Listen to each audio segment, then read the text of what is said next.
I'm Joseph. I'm doing an underbody inspection on this truck. So the way I do it is I start at the front of the vehicle on the driver's side. I work my way all the way down, back up that side, and then back down the middle. So you're going to come over here to your front suspension parts. You're going to check the leaf springs, make sure they're not loose or missing any metal or excessively rusted. You're going to come up here, you're going to check your brake chambers. You're going to loose check them. See, this brake chamber right here is loose.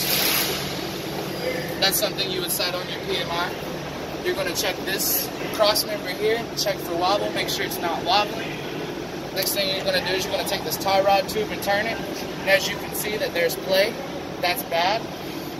You also check the brackets on the tie rod tube here, where you can see that they're misaligned from the notches. These are on backwards, so therefore it's not properly secured.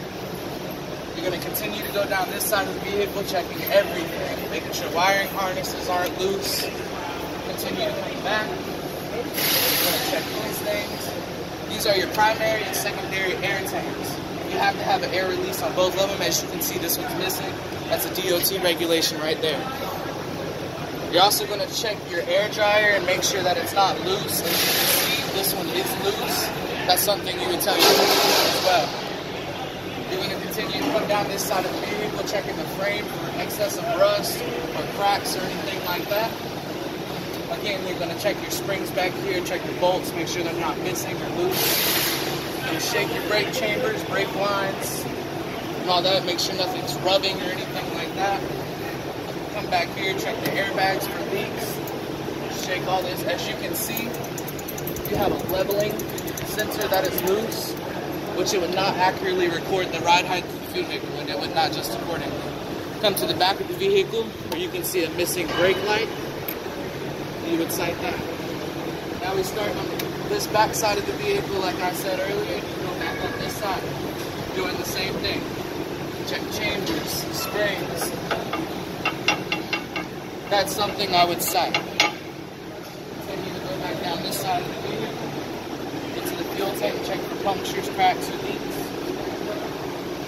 Continue to this side of the vehicle. We've already checked this in the brackets. So you're going to continue to look up here, check brake chambers, and as you can see, this castle nut is missing a clevis pin. That's something you would cite. It's also missing a grease point cap here. So now we're back at the front of the vehicle. We're going to go back down the center, which is the drive line. You're going to be checking for leaks, missing bolts around your oil pan. It's been draining. I would cite that.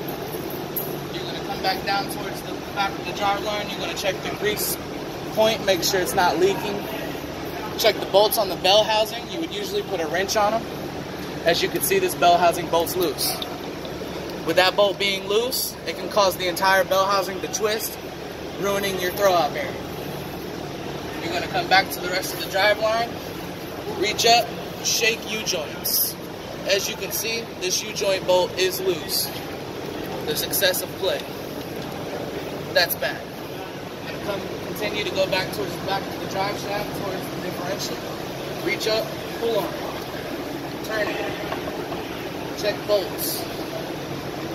Again, another loose U-joint. Then you check for grease, make sure everything's greased up. Check your differential bolts, make sure they're all tight. And there's no leaks from the drain. Up to the back, check the fill bolt. There's no leaks there either. And again, that's how you do an underbody PMI inspection.